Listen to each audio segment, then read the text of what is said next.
Assalamualaikum warahmatullahi wabarakatuh. Alhamdulillahi haqqa hamdih wassalatu wassalamu ala man la nabiyya min ba'dih wa ala alihi wa ashabihi wa jundih amma ba'd.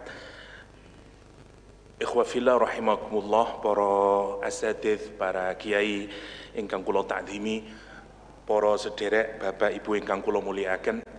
Pagi hari ini saya dimintai untuk sharing tentang Al-Quran dalam kehidupan orang-orang mukmin, orang Islam.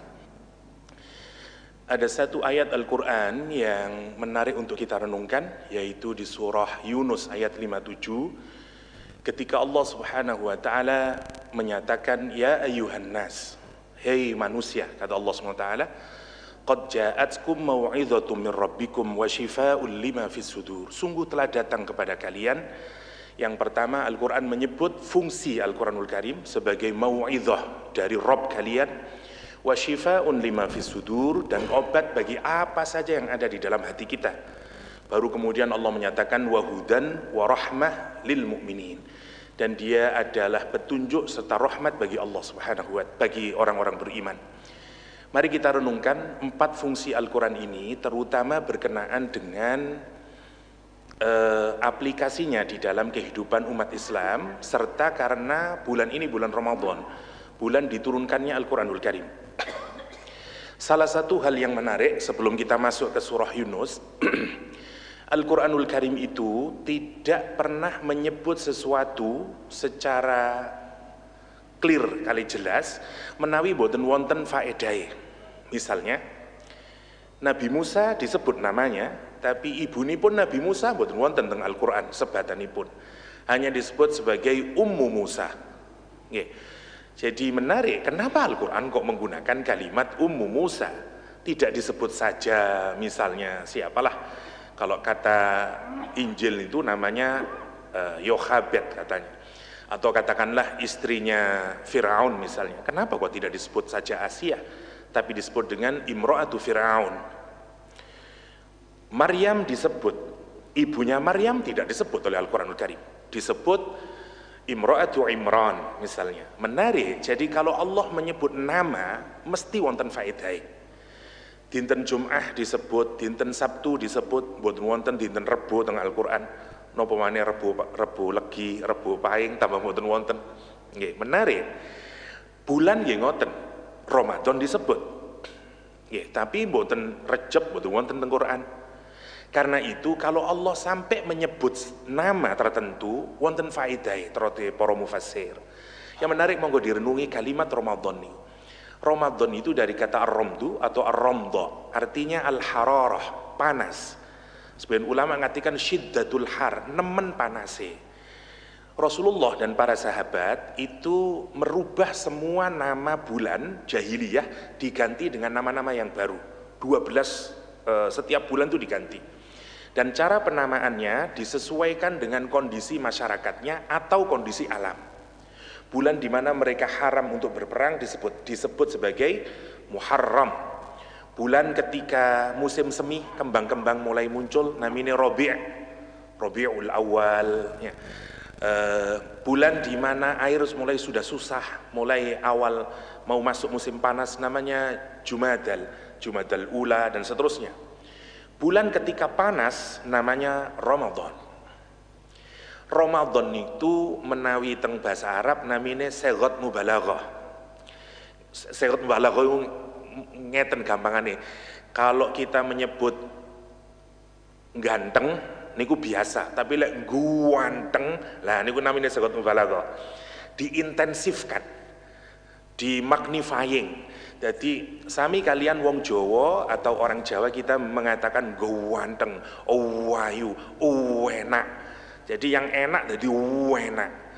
Ramadan itu puanas, bukan panas, puanas. Nah, panasnya orang Arab itu dibanding dengan orang Malang tentu mawon beda sangat. Kita mungkin karena di Malang 33 derajat pun kerasa panas niki. Tapi lihat teng Arab mereka mungkin anget. Nah gitu, mungkin 38 ke atas baru dia terasa panas. Panas dalam ukuran biasa, nopo malih lek panas. Pertanyaannya kemudian, di saat yang sangat panas, Allah turunkan Al-Quranul Karim. Kenapa Allah menurunkan Al-Quran di saat yang sangat panas? Syahru Ramadan alladzi unzila fihil Quran. Kalau kita biasa membaca Al-Quranul Karim, kita akan familiar dengan fi'il anzala, kali nazzala tentang Al-Quranul Karim.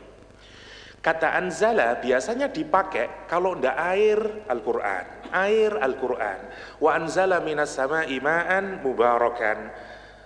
Jadi kalau kita terbiasa membaca Al-Quran, setiap kita menemukan kata anzala dan nazala, boten aduh-aduh, le anzala mesti kaitannya dengan turunnya hujan. Yang menarik, Allah itu mau menggambarkan hubungan antara panas kali udan. Kalau panas nemen, apa yang diharapkan manusia? Al-Quran, yang diharapkan air hujan. Air hujan yang diharapkan. Maka ketika Gusti Allah itu menawi ngedunaken nopo mawon, monggo dipikiraken lah kasarane. Mesti kali ilmunya, kali kebijaksanaannya. Mboten kira Gusti Allah ngedunaken sesuatu ndak tepak mangsane.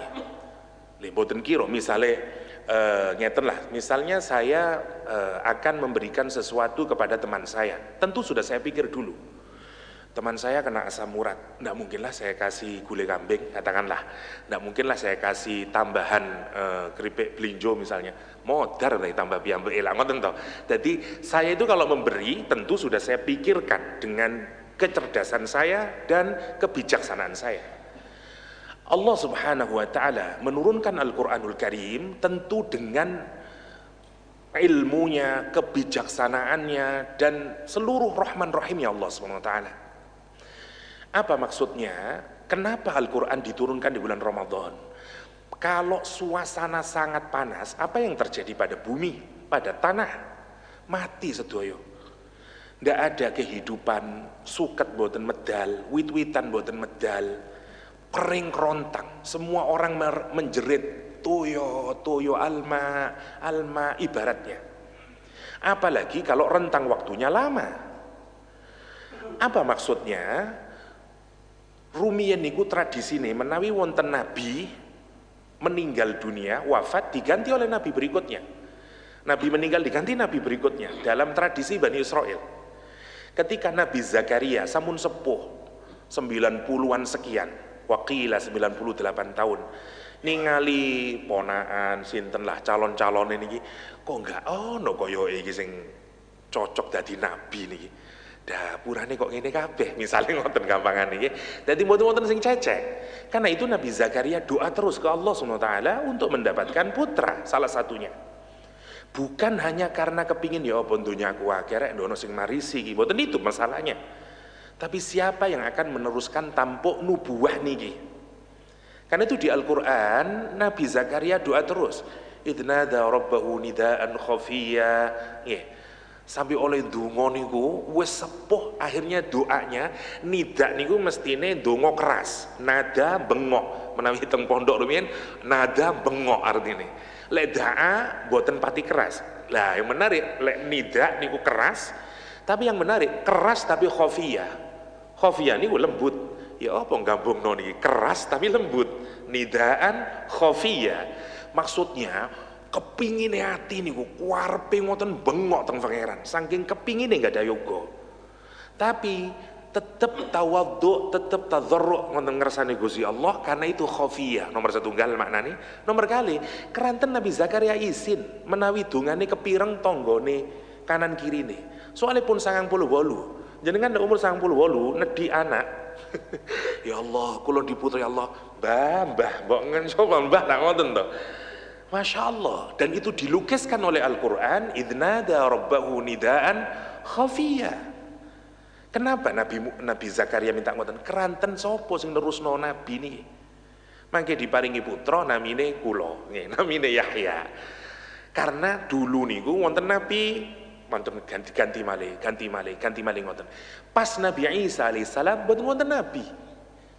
Berapa lama dunia ini tidak diturunkan nabi oleh Allah Subhanahu wa Ta'ala, wonten rasul boten kurang lebih 600 tahun.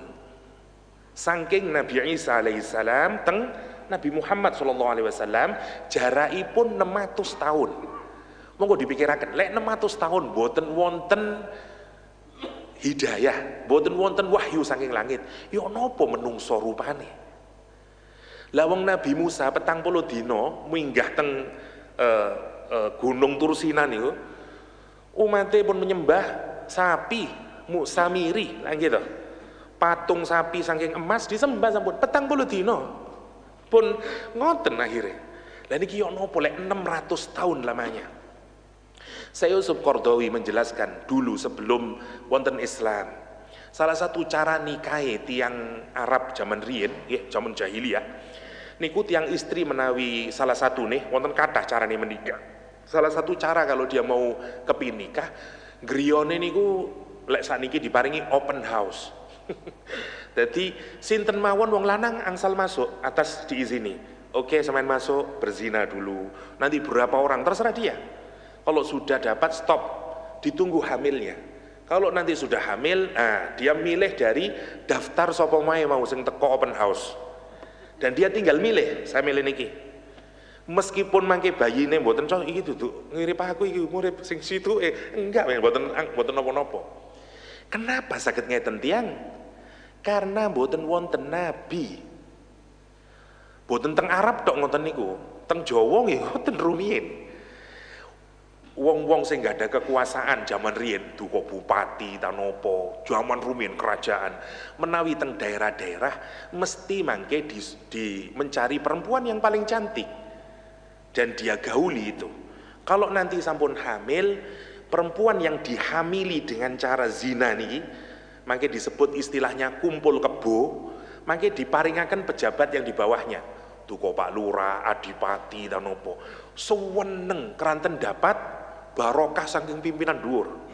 Lah tiang istri sing hamil niku namine lembu peteng istilahnya.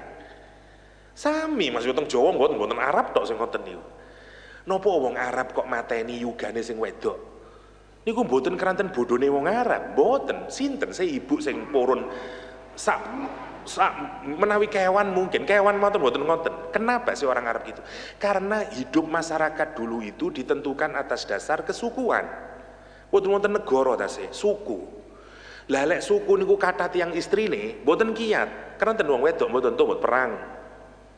Keranten lek kekatan wong wedok tandane sukune makin lemah nomor setunggal. Napa maneh lek wedok kawin, nama sukunya ndak dibawa karena dia ngikut nama suaminya, makin lemah malih. Keranten niku untuk menjaga kekuatan suku, lek sakniki kekuatan negara. Maka orang yang punya anak perempuan harus berkorban demi negara, yaitu dibunuh. Nggih nangis niku Mas wedoke, tapi keranten tiang kabeh ngamalno ngono. Napa malih kali iki demi kepentingan suku, ini demi kepentingan negara. Wis lah, padha mbek jihad iki dipateni sing anake wedok. Ngoten asline. Keranten mboten wonten menungsa iku sing para lahiraken anake wedok wis dipateni ae. Mboten wonten niku. Niku melanggar sunnah tradisi kemanusiaan. Semua orang nggak ada perasaan welas asih. Napa malih teng yugane. Napa malih teng yugane. Jadi tapi kenapa bisa begitu? Ya karena itu tadi dan berbagai macam kerusakan yang terjadi. Lah gambaran dari puanase niku digambaraken boten wonten nabi. Untuk napa maksude? Boten cukul kebajikan niku teng pundi-pundi. Ya wonten siji loro wonten, tapi secara umum gambaran dunia saat itu gambarannya Ramadan. Panas, boten wonten hidayah, boten cukul kehidupan niku. Yang pertama, itu kenapa peradaban ngoten? Keranten wong-wonge nggih ngoten. Atine gambarane kados lemah sampun mati, boten saged diuripi.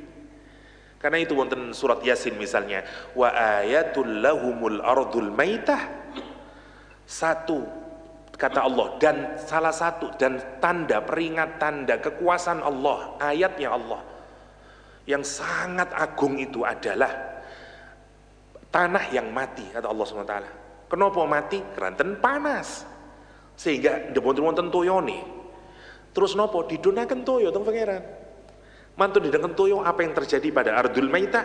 Fa ahyainaha Moro tanah sing mati niku begitu wonten udan, meneh jenengan tingali wonten bawang-bawangan, wonten suket, muncul moro niku.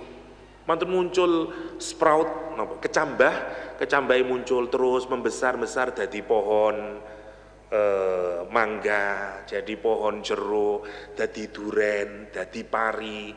Terus sampai keranten wonten toya niki. Terus sampai ngetokaken buahe faminhu yakulun kata Al-Qur'an Karim. Dan dari situ kamu nanti akan makan.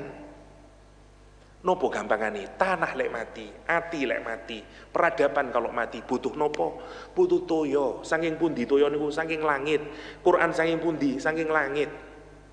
Mangke lek didonaken terus dicampur kali tanah sing asale mati niku. Qalbun mayyit ai ardul maitah niku mangke metu. Moro wong dadi api, sumeh, seneng nolong tiang, atine dadi alus, metu ibaratnya metu jeruke, metu nongkone, metu durene, dan semua orang merasakan nikmatnya. Faminhu yakulun. Faminhu yakulun. Nomor setunggal.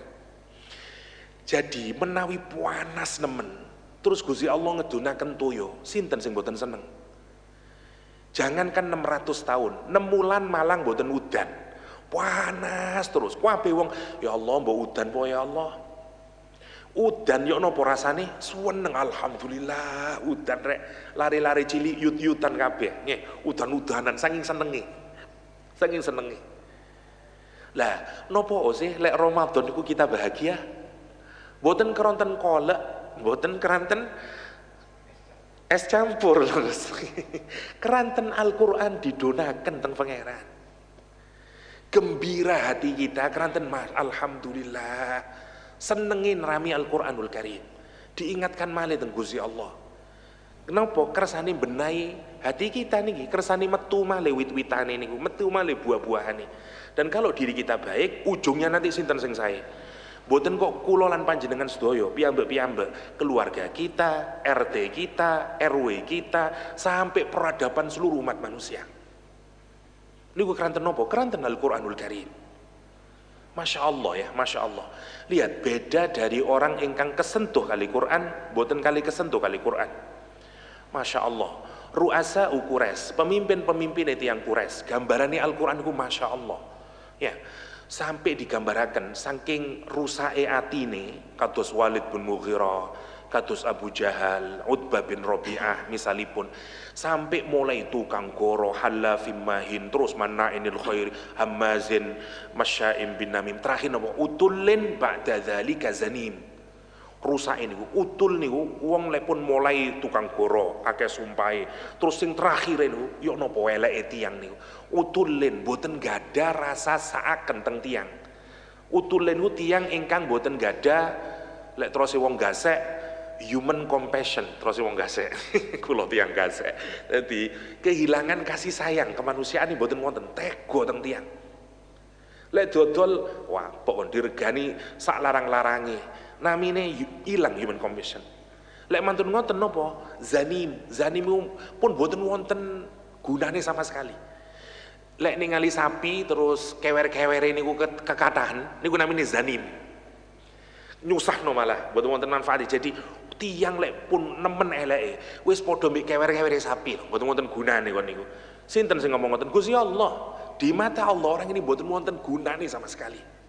Masya Allah nih. Nopo boten wonten toyone atine, boten wonten Qur'ane atine, tapi jenengan tingali tiang ingkang dibalur dengan Al-Qur'anul Karim. Allah, tiang Ansor misalipun Rasulullah ketamon, terus Kanjeng Nabi bejo teng para sahabat, takono yang ibumu rek, ono sing anu ta siap duwe manganan kanggo engko bengi. Datang para sahabat ke rumah-rumah istri Rasulullah SAW, semua menjawab hal yang sama. Ma'ana illal ma. Kita ndak ada di rumah kita kecuali cuman air. Monggo dipikiraken ini ngenes teng ati itu kalau kita pikirkan istri-istri Rasulullah SAW. Niku sering kali malam niku mboten gada nopo-nopo, panganan mboten wonten kecuali air. Itu kalau istri saya besok di pegatan nih lah gitu. Masya Allah kalau kita pikirkan nih. Kita ini Masya Allah kulkas tasnya pepek lah gitu. ngoten wadul terus teng pangeran, istri Rasulullah sallallahu alaihi wasallam. Nabi kemudian menyatakan, siapa yang bisa menjamu tamu ini malam ini? Abu Talha Al-Ansari, ana ya Rasulullah. Terus Abu Talha Al-Ansari, Abu Al-Ansari seneng mulai teng griyane akrimi dhaifa Rasulillah, mulyakno iki tamune Gusti Kanjeng Nabi. Ono panganan apa, Dik? Terus bojone, mboten wonten napa-napa, Mas, kecuali makanan untuk anak kita. Ya apa bojone? Ngene ae wis, turokno anak-anakmu, manganan iki delen piring, aku ya ke ono piring kosong, kronten mboten cekap, engko lek tamune mlebu patenono lampune. Wis dugi tamune dipateni, drama dilakukan, yugane ditilemaken, mangan selesai, alhamdulillahirabbil alamin. Ba'da subuh Rasulullah memanggil Abu Talha Al-Ansari, napa terus Rasulullah SAW. Qad ajibat, di tempat yang lain menggunakan redaksi yang satu dhahika, yang satu ajibah, yang satu Allah takjub, yang kedua Allah tersenyum. Dari apa? Dari apa yang kalian berdua lakukan tadi malam itu. Gusti Allah ridho. Kemudian pikiraken, sing kene kok iso ono wong saapike ngoten niku. Panganane kanggo anake sing sedang sangat membutuhkan makanan, tapi seperti itu. Kenapa bisa demikian nih? Karena hatinya disentuh dengan Al-Quranul Karim. Karena hati ini sampun mau kudanan mau niku. Quran ayat kemudian menurunkan wa yu'thiruna ala anfusihim walau kana bihim khasasah. Mereka itu lebih mementingkan saudaranya dibanding dirinya sendiri, walaupun mereka dalam kesulitan. Wonten tiyang ngirimi rok syusat, kalau sekarang mungkin gulai kepala kambing. Pun dugi griya terus dipikir, dulurku sing kono iku koyo lho butuh deh. Udahlah kirimkan ke sana aja, dikirimaken. Sing nomor loro koncone nggih mikir, tapi Wakman niku koyo luwe butuh lah mbek keluargane. Wis tolong kirimno ya Wakman. Wakman mikir ngoten malih, koyoke Cak Mat luwe butuh niku. Jenenge kepala kambing niki gulai niku muter ngantos ping pinten? Ping 7. Dan yang ketujuh kemana? Ke orang yang pertama. Sebagian mufassir menghubungkan wa yu'thirun kali peristiwa niki, wa yu'thiruna ala anfusihim walau kana bihim khasasah. Kok bisa berbeda banget keranten Al-Qur'anul Karim. Lah, monggo saniki dipikiraken, kalau memang Quran bisa demikian, terus apa yang harus kita lakukan? Kenapa kita tidak seperti para sahabat di Kanjeng Nabi, minal muhajirin wal ansor misalnya? Jangan-jangan karena kita tidak menjadikan Al-Quran sesuai yang dikehendaki oleh Al-Quranul Karim. Niki kula ngritik piyambak kula nggih, dan semoga menjadi napa mboten untuk menjelekkan siapapun, tapi untuk koreksi kita kersane makin cinta sama Al-Quranul Karim. Monggo dipikiraken, sebenarnya kita ini masih jauh dari Al-Quranul Karim. Lek wonten tiyang qori maos Al-Quran, alhamdulillahi rabbil alamin, teng misale wonten teng wingking Allah, jenengan tak letih, jenengan eling pangeran tak kok ngomong Allah mboten. Terus tak ngerti senengan terkesima tak kali ayat Al-Quran tadi maknane indah nggih mboten. Terus napa mon Allah suara qori lho enak. Jadi menarik kalau kita pikirkan nih, wonten tiyang melantunkan Al-Quran, kita tidak kagum kepada Allah, boten kagum teng Al-Qur'ane, kagum teng suarane qori'e. Nggih boten napa-napa, cuman kan menunjukkan betapa kita masih jauh dari Al-Qur'anul Karim. Hatta wong kafir zaman rumiyin, Utbah bin Rabi'ah teng Kanjeng Nabi. Terus ngomong teng Kanjeng Nabi, Utbah bin Rabi'ah, ngene ae lah Muhammad sallallahu alaihi wasallam iki, terus karepmu iku apa sih? Kalau kamu pingin jadi wong paling sugih, tak kumpul lo dunyane wong Quraisy, kon dadi wong sing paling sugih. Kalau kamu ingin menjadi raja, kita jadikan kamu raja kita, dan kita tidak akan mengambil keputusan apapun sebelum engkau memutuskan. Kalau kepingin wong sing ayu, pilihin wis endi anake wong Quraisy sing wayu, nikah ono, babi roe wis. Ngomong terus Utbah bin Rabi'ah, terus Kanjeng Nabi mirengaken mawon. Kata dia, kamu sudah selesai ya Abul Walid, kamu sudah selesai. Terus kemudian ya Rasulullah, sekarang giliranku, dengarkan kata Rasulullah. Dia cuman membaca surat Fussilat 1-14 menuntun kelintu. Maos mawon, Bismillahirrahmanirrahim. Boten kiat Utbah, tangannya disentuhkan ke mulutnya Rasulullah SAW. Cukup Muhammad, cukup Muhammad. Gak tahan dia. Kenapa? Karena dia memahami. Hatta wong kafir zaman rumiyin faham Al-Quranul Karim. Ngimpek teng atine. Masya Allah. Lah, kita yang sudah beriman niki, mengimani Al-Quranul Karim, tapi monggo kados Gus Mus nggih wonten YouTube kula mirengaken ping pira awakmu hafal Quran rek, ngatamaken Quran rek, wis wakeh. Ono surat Al-Hujurat ndak ning Quran wonten. Apa isine? Meneng kabeh. Terus Gus Mus. Ini kan bukti bahwa kita sebenarnya masih jauh dari Al-Quranul Karim. Masya Allah nggih. Lah ini bukan untuk nopo tapi untuk ngeritik kita. Jadi kita ini lek terus wonten penyair India nggih namine Muhammad Iqbal, kata dia, yang kita dapatkan dari surat Yasin itu hanyalah ya apa wong lek mati ndang cepet. Dudu isine surat Yasin. Masya Allah. Jadi apresiasi kita terhadap Quran, wonten wong sakaratul maut kok susah mati nih wacana Yasin ya. Panjenengan hadisnya sahih, maca Yasin gampang akan mati. Tapi nggih ngoten niku tok rone teng Yasin. Lek dipikirakan ya Allah nyindir umat Islam niku wong India sing ngomong ngoten niku. Artinya apa yang terjadi di India, apa yang terjadi di Indonesia, apa yang terjadi di negeri-negeri muslim rata-rata masih sama. Dan kita harus berubah niku. Lah salah satunya terusi Al-Quranul Karim, fungsi Al-Quran itu adalah nomor satu terusi Al-Quran mau'idhatun.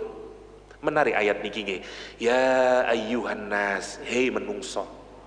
Kita dipanggil oleh Allah Subhanahu wa taala.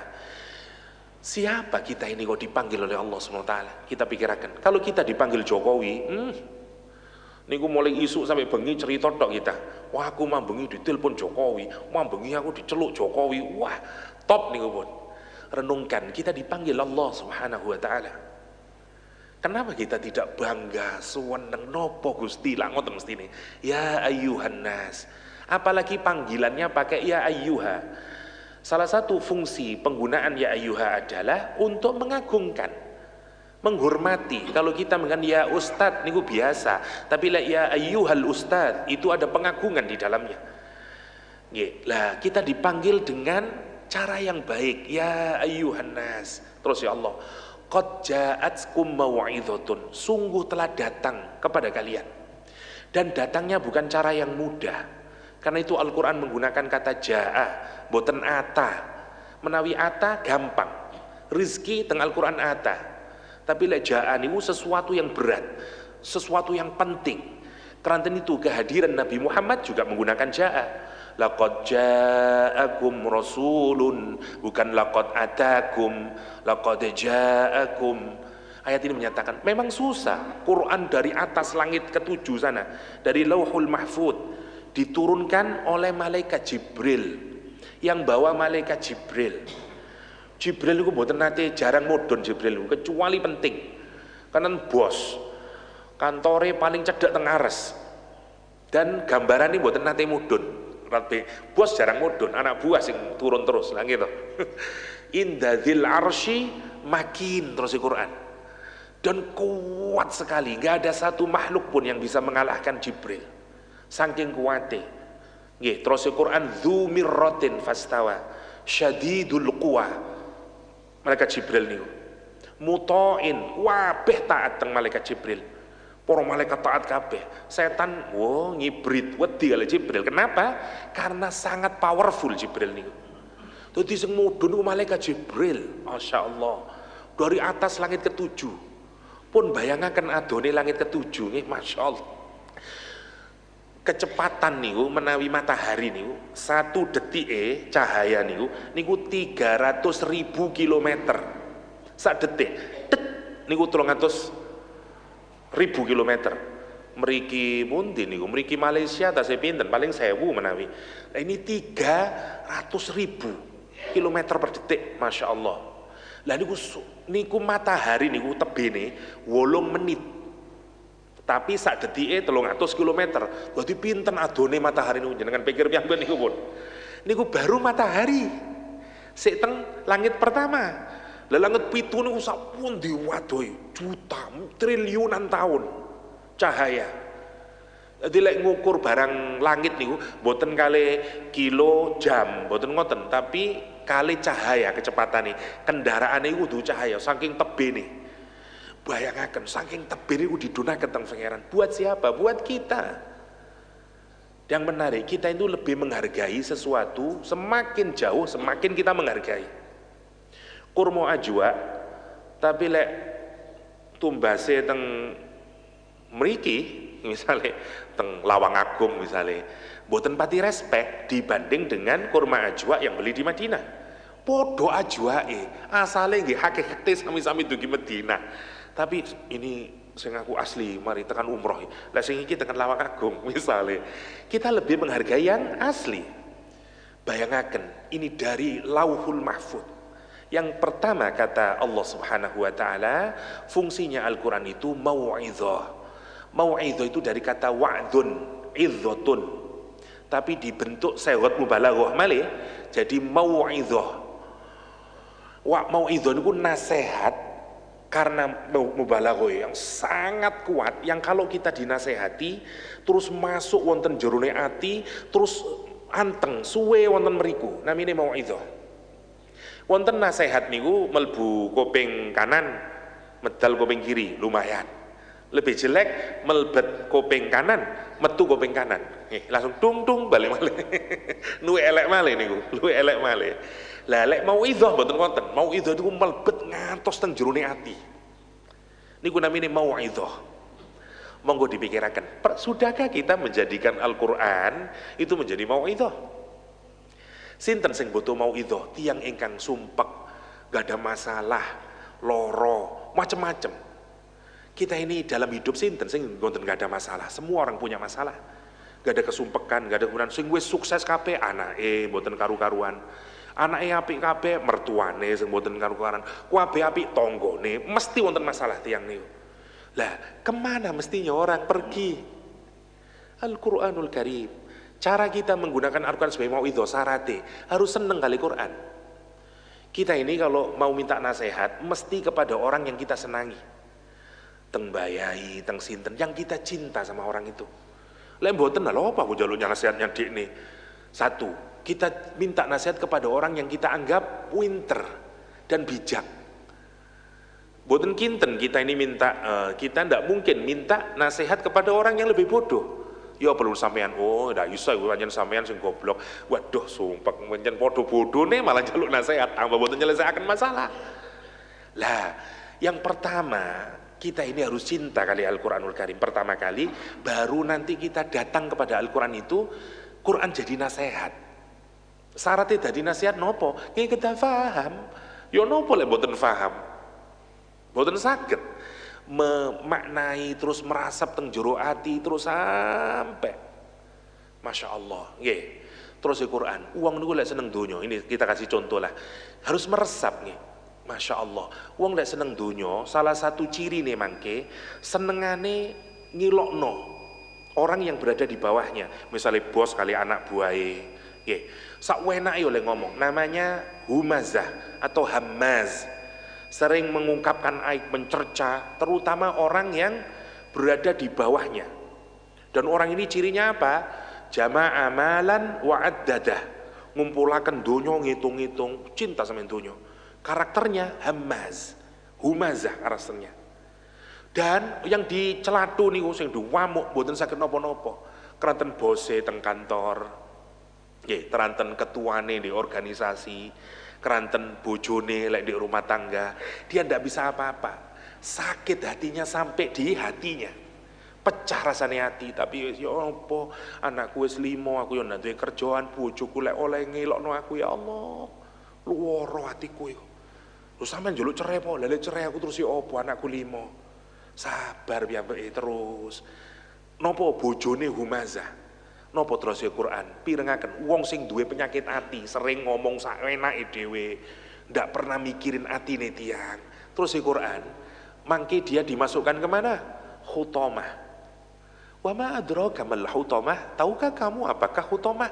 Narullahil muqadah, apinya Allah yang dihidupkan. Kita kalau ngidupin kompor, jenengan uripi kompor. Tambah suwe nopo tambah barak, nopo tambah entek. Tambah entek gitu. Makin lama sejam, 2 jam, 3 jam makin cilik mati. Allah itu enggak mau pikiran kita lek suwe-suwe meneng neraka ya suwe-suwe ya insyaallah kan genine tambah anu ta. Mboten. Niki api yang muqaddah, yang terus dihidupkan, mboten nate berkurang panasnya. Yang pertama, narullahil muqaddah, dihidupkan, apinya terus menjalar membakar dia sampai di mana apinya? Allati tattali'u 'alal afidah. Api itu menjalar sampai di fuadnya, di hatinya yang paling dalam. Pertanyaan, nopo kok sampai tutuk atine? Karena dulu dia memecahkan hatinya orang, nyelatu tiang sampai loro hatine wong. Allah mengingatkan dia, kok ndak kroso, pancene Allah tahu saat hatinya orang ini remuk dan dia ndak punya siapa-siapa kecuali ngadu sama Allah. Ya Allah, jadi anak buah sing alit, ya Allah. Ya, coba jenengan powerful Quran lek direnungaken terus maos bengi-bengi. Awak iki ya opo sih kok cek enake oleh nyalahno wong.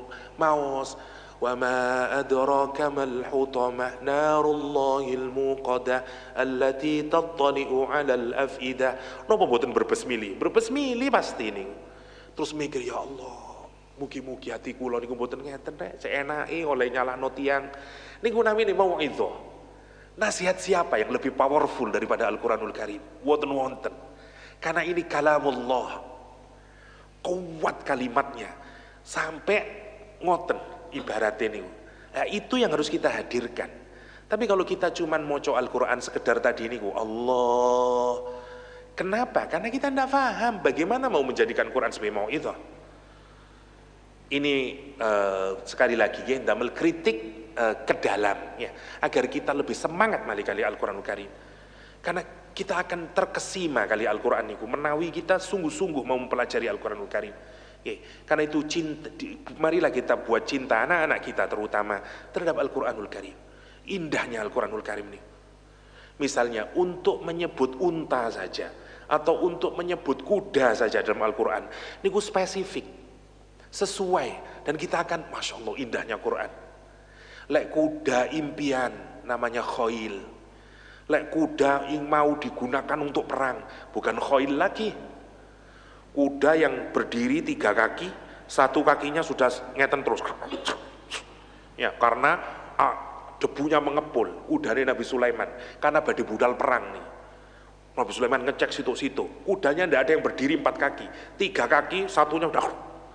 Bahasa Al-Quran menyebutkan as-safinatil jiyad. It'uridu alaihim bil ashiyyi as-safinatil jiyad. Safinat kuda diri 3 kakinya gini. Al-jiyad sing jayid, sing top. Jadi sesuai penggunaan katanya niku, Masya Allah indahnya. Waktu Al-Quran mau bicara tentang minumnya orang di neraka, suwangking parase, yo opo ngombine wong.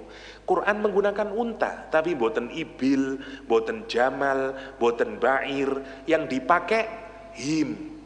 Fasyaribuna syurbal him, unta yang kehausan namanya him. Unta niku boten haus mawon sak galon telas. Lelek haus pirang galon unta oleh ngombe niku. Masya Allah. Al-Quran menggambarkan saking ngelake wong wonten neraka, kepingin dia minum, dan minumnya dia seperti unta yang kehausan. Wasyaribuna syurbal him. Lah, maksud kita kapan Quran menjadi mau'izah? Kalau kita paham. Karena itu kalau sudah Iqra 6 pun ngerasa sukses anak kita. Kalau sudah jadi hafidh-hafidhah pun ngerasa sukses. Karena itu tahapan paling dasar. Monggo dipikirkan, pun keren tiang hafidh Quran kula mboten nyelatu, hebat top.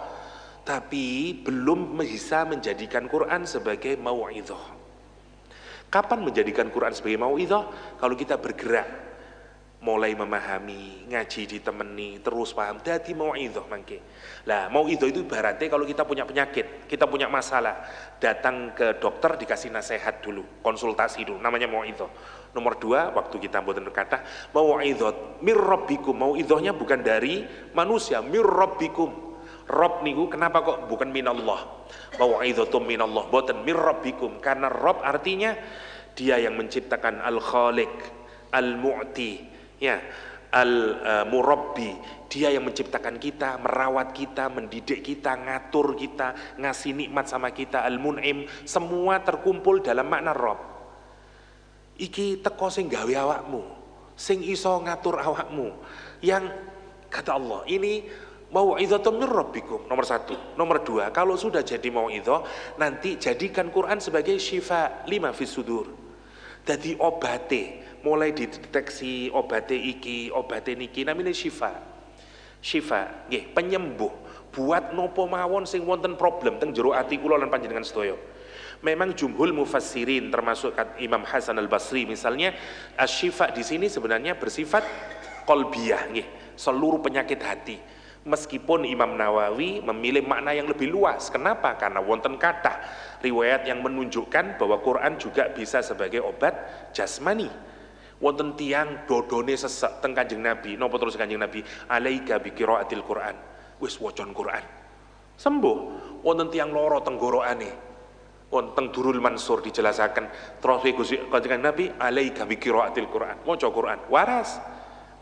Karena itu para ulama menyatakan syifa itu tidak hanya penyakit hati tapi penyakit jasmani. Tapi kebanyakan memang yang dimaksud dengan syifa lima fis sudur, napa meneh wonten kalimat lima fis sudur. Jadi obat bagi apa saja yang ada di dalam dada kita. Maksudnya hati, hati niku lapisan kados bawang. Lapisan paling luar namanya sodorun, soder. Masuk ke dalam bahasa kita sadar. Wong Indonesia kan sodr kan susah toh, sadar. Kok ndak sadar ta? Maksudnya iku kok ndak gawe hatimu ta? Masuk ke dalam bahasa Indonesia, cuman kita lupa lek sadar iku asine bahasa Arab. Jadi sodr, setelah itu kolbun, setelah itu fuad, setelah itu lubbun dalam Al-Quranul Karim. Lapisan-lapisan ini. Terus ya Allah, ini Quran jadi peringatan bukan hanya untuk, kenapa Quran boten nyebut kulub, syifaun lima fil kulub, sifaun lima fil afidah, boten ngoten. Tapi syifaun lima fis sudur, nopo keranten iki bisa mengobati semuanya, sampai yang paling terluar. Kalau yang terluar saja bisa diobati, semuanya nanti bisa terobati. Jadi Quran niku fungsine ngoten, nomor setunggal, nomor kali syifa lima fis sudur. Lek mau ido niku benekaken sing jasmaniyah sing ketinggal, syifa niku benahi sing jero ati. Jasmani kali batin. Niku lek pun waras kabeh, fungsi ketiga Quran niku dados hudan, dados petunjuk. Tiang mulai ibarat tentang dokter wis mari dicek kabeh, dinasehati mari kabeh, terus baringi iki pil umbien ping dino, sedino ping telu, sing iki ngene-ngene, diikutin, dijalanin, kemudian namanya hudan. Lah kita kapan menjadikan Quran sebagai hudan? Setelah kita melakukan dua hal pertama, yaitu mau'izah terus syifa, baru Quran niku akan menjadi hudan. Kados Google Map niku loh, kita akan gunain Quran sebagai hudan itu kapan? Kados kita mau ke Surabaya, mboten ngertos arahe, gunain Google Map. Sarate saged maca, nomor loro ngerti isine, yo napa Google Map niku ngomong turn right, turn left, your destination will be on the left misalnya. Niku ngomongnya Google Map, tapi kalau kita ngomong opo iku left, opo nggih mboten sampai Surabaya. Tapi lagi kita bisa baca, faham. Terus nomor 3 apa? Ikutin. Lek Google Map ngomong turn right, nganan, pun ngiri, mboten ketemu, mumet nanti Google Map. Balik-balik rerouting lagi, ngoten terus. Lah, maksudnya hudan itu nanti kalau kita sudah mulai faham, ikutin Al-Quranul Karim, mangke dadi hudan. Lek wis dadi hudan terakhir baru nopo? Rahmah. Baru rahmatin niku mudun. Terus Imam Alusi niku nanti orang ini akan kados adus kali rahmati Gusti Allah Subhanahu wa taala. Rahmat jasmani, rahmat ruhani. Kalau di awal uang kalau belum menggunakan Al-Qur'an dipanggil oleh Allah dengan An-Nas, ya ayuhan nas. Lek wis nggunakaken Quran mau'izah, syifa, hudan terus sampai dadi rahmah, Al-Qur'an sudah tidak menyebut lagi nas. Wa rahmatun lil mukminin. Allah. Jadi seakan-akan Allah itu gambarkan wonten ayat ini, menungso berubah jadi mukminin. Kapan? Di tengah-tengah fungsi nih Al-Quran papat niku, setunggal mau'idhah, kali syifa, tiga hudan, sekawan rahmah. Kalau menungso niku sing awale mboten istimewa, tapi lek gunain Quran dengan empat ini dia akan jadi mukmin sempurna. Keranten damel isim lil mukminin, dan empat-empatnya juga menggunakan isim nakiro, nunjukin istimewa nih. Allah menyatakan mukmin yang sempurna sudah. Wa rahmatun lil mukminin, wa rahmatun lil mukminin ya. Jadi monggo dipikirakan sareng-sareng damel koreksi kita masing-masing, terutama saya pribadi, untuk mengapresiasi Al-Quran lebih, terutama di bulan Ramadan. Imam Malik hatam 60 kali, Imam Syafi'i muridnya hatam 60 kali. Masya Allah ya. 60 kali sehari dua, siang hatam, malam hatam. Kita mungkin tidak akan bisa seperti Imam Syafi'i, seperti Imam Malik, tapi minimal kita ini makin lebih baik. Hatam wis oke, mari kita tingkatkan sekarang bagaimana pemahaman kita terhadap Al-Quran, bagaimana kita mengamalkan isinya Al-Quran. Pertanyakan pada diri kita masing-masing, sudahkah kita menjadikan Quran sebagai mau'idhah, sebagai syifa lima fis sudur, sebagai hudan, sebagai rahmah. Kalau itu kita lakukan, makin hari makin baik. Itu tanda kita melakukan apresiasi yang lebih baik lagi dari hari ke hari terhadap Al-Quranul Karim. Kelak, sebagaimana wonten hadis, orang yang senang dengan Al-Quran, sing gelem maca melajari, nanti Al-Quran akan dijadikan seorang laki-laki yang cerah wajahnya, dan dia berdoa kepada Allah, halihi, hiasi orang itu ya Allah. Kemudian dikasih nopo, dikasih tajul karomah, dikasih mahkota kemuliaan, terus diparingi kelambi yang sangat sae. Sebab nopo? Sebab Al-Quranul Karim. Apalagi kalau kita punya anak ingkang gelem maca Quran, melajari Quran, ngamalaken isinya Quran, orang tuanya sing boten wonten nopo-nopo nih, mung nyebabaken anak saged ngoten niku mae, sami diparingi kehormatan ya, mahkota, diparingi kelambi sing boten wonten regane, saking apike. Sampai tiang sepaya bima kusina, nopo kula kok diparingi sik saene, nopo jawabane? Bi akhdi waladikum al-Quran, krono anakmu gelem jepek Quran, sinau Quran, maca Quran, barokah Quran. Mugi-mugi kula lan panjenengan sedaya didadosaken tiyang kang cinta kali Al-Quran, dados ahlul Quran, sahibul Quran, yang kelak saat kita meninggal dunia kita mendapatkan syafaat Al-Quranul Karim. Allahumma amin. Demikian ingkang saged kula sampaikan. Wonten tanya jawab napa?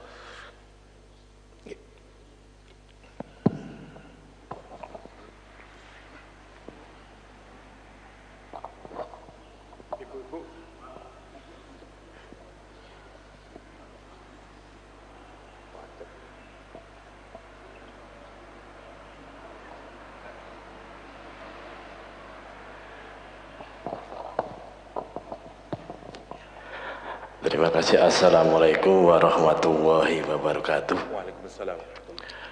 Al-Quran merupakan petunjuk bagi manusia, Pak Yai. Sedang dalam isi kandungan Al-Quran itu sebagian besar itu merupakan riwayat umat terdahulu, contoh-contoh Nabi dan Rasul terdahulu. Dari sini untuk biasanya untuk perintah-perintah wajib yang ada di Al-Quran itu cuma sedikit ya. Dari banyaknya riwayat-riwayat contoh-contoh Rasul terdahulu ini, kalau dipelajari terus diterapkan dengan umat sekarang ini mustahil terjadi. Jadi yang jadi pertanyaan, hikmah apa yang dapat kita petik dari mempelajari kisah umat-umat dan nabi-nabi terdahulu? Mohon dijelaskan, Pak Yai. Terima kasih. Bismillahirrahmanirrahim. Imam Nawawi meringkas isi Quran menjadi 3 bagian besar. Yang pertama berkenaan dengan tauhid, iman kita kepada Allah, iman kepada Nabi, iman kepada kitab. Isinya berkenaan dengan al-iman atau tauhid nomor setunggal. Nomor kali berkenaan dengan al-ahkam, hukum-hukum, hukum ibadah, muamalah dan seterusnya. Yang ketiga al-qasas, kisah-kisah. Jadi isine Quran menawi diringkes nggih 3 niku mawon. Nopo qul huwallahu ahad, al-ikhlas disebut sebagai thuluthul Quran, sepertiga Al-Quran, karena isinya hanya 1 dari 3 niku. Isine al-ikhlas nopo? Tauhid. Boten wonten qasas, ndak ada kisah, ndak ada hukum. Al-Fatihah kenapa disebut Ummul Quran? Telu-telune wonten teng Al-Fatihah. Wonten tauhid, mulai Ar-Rahmanur Rahim, Maliki Yaumiddin dan seterusnya. Hukum wonten iyyaka na'budu wa iyyaka nasta'in. Ya napa ibadah wonten teng Al-Fatihah. Qasas wonten ndak? Al-Maghdub wong Yahudi, ad-dhallin orang Nasrani, an'amta alaihim, wong-wong terdahulu yang telah dikasih nikmat sama Allah. Karena itu Al-Fatihah disebut dengan Ummul Kitab. Karena tiga-tiganya wonten. Jadi isine Quran wonten tiga niku. Lah, kalau kita melihat kisah-kisah zaman dahulu, kayaknya pesimis, wonten kinten-kinten. Ya Ustaz, saged kados ngoten koyo mboten kinten lah. Ya nopo? Bayangaken Umar, jangan yang khalifah masa Nabi lah, di bawahnya lah. Kados Umar bin Abdul Aziz, kita sudah geleng-geleng mikirin betapa indahnya amaliyahnya beliau-beliau ini. Ya, bayangkan ya, ini Umar masih dereng top-topane, belum jadi nopo namine Amirul Mukminin, masih menjadi apa namanya? Karena khalifah di dinasti Muawiyah niku ingkang nomor 7 namine Sulaiman bin Abdul Malik. Mangke sing nomor 8 baru Umar bin Abdul Aziz. Lah yang menarik, suatu hari haji Sulaiman ini khalifah nih, terus udan deres kuali petir jedar keweden piyambake. Umar bin Abdul Aziz tersenyum, guya-guyu, bingung khalifah niku. Sik ra, kon kok guyang-guyu iku kon sering ta ngrungokno petir ngene iki. Terus piyambake, ini suarane hada sautu rahmatillah. Iki suarane rahmati pangeran. Udan iku lah rahmati pangeran. Lan jenengan kok wedi niku lho. Fa kaifa bi sauti adzabillah, kata dia. Ya apa maneh lek sampean mirengaken suarane azabe pangeran. Lah wong suarane rahmati Allah jenengan keweden niku. Terus yo nopo lek sampean mirengaken suarane khalifah langsung jeglek ngoten. Dielingaken niku. Niku Umar bin Abdul Aziz ya. Terus ngedalaken 1.000 dirham kayak wong ndak duwe, kayak ndak wong duwe. Krana tobat gara-gara mirengaken suarane petir. Terus Umar bin Abdul Aziz wonten sing luwih sae timbang niku. Apa niku? Niku lho di sekitaran sampean kata sing sampean zalimi. Kembalikanlah hak-hak mereka. Kata dia terus mikir dikembalikan hak-hak yang pernah mereka zalimi.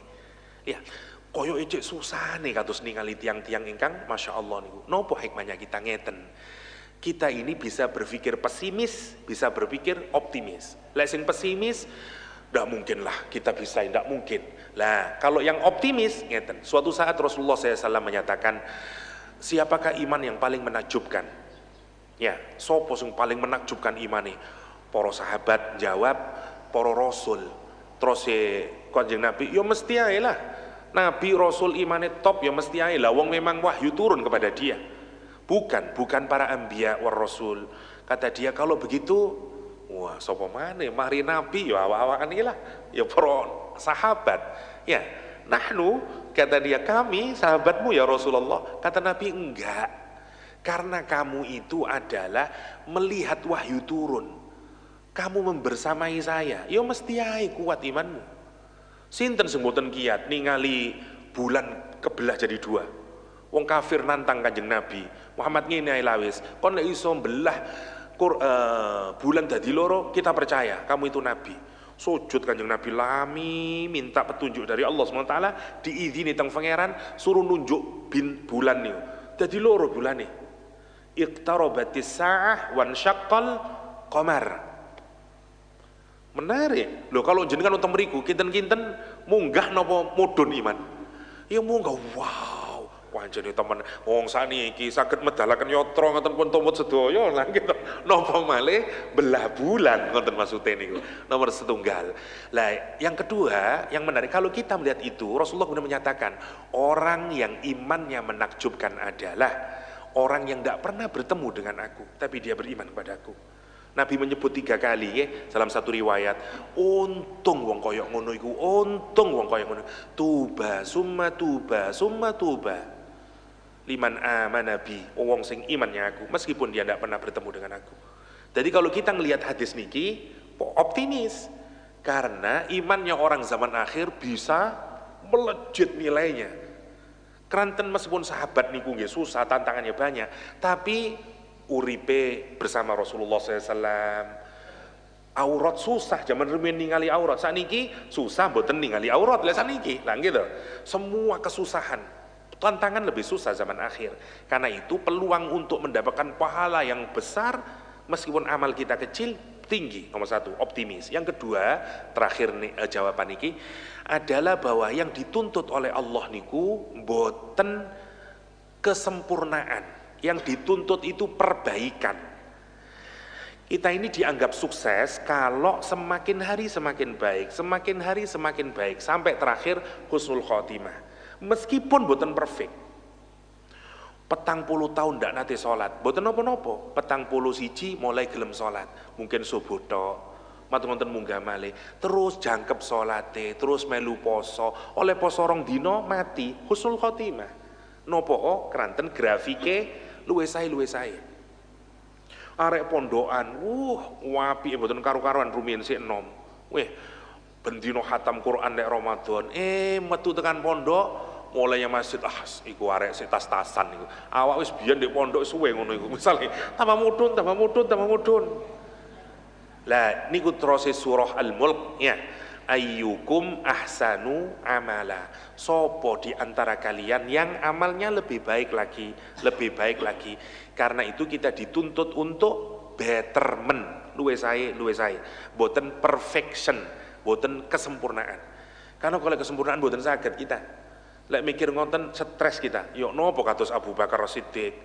Masya Allah Abu Bakar niku wonten amale nopo? Nyepuh nih lho, susu. Jadi ada kambing itu diambil susunya. Nek wong tua wedok duwe anak cilik-cilik.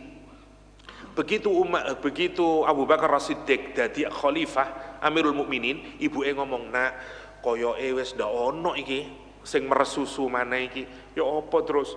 Kok iso ta meres susu? Ndak kira ada.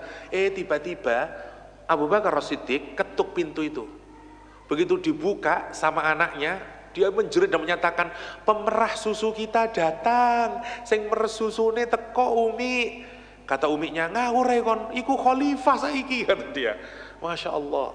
Coba kalau kita mikir kita sinten, wonten Jokowi meres susu, wonten sinten. Masya Allah kalau kita pikirkan itu. Pajen tebih amalan kita dengan amalan-amalan wong-wong soleh. Tapi maksudnya adalah boten Gusti Allah boten cuma ningali amal, tapi juga ningali hati kita. Kita tahu perbuatan kita sedikit, nggih. Terus Gusti Kanjeng Nabi, niyatul mukmin khairun min amalih. Niatnya orang mukmin itu lebih baik daripada amalnya. Kita ini disebut mukmin sempurna kapan? Kalau jerone ati luwih sae timbang zahire. Aku jane kepingin nyumbangnya masih jamek ini 5 juta.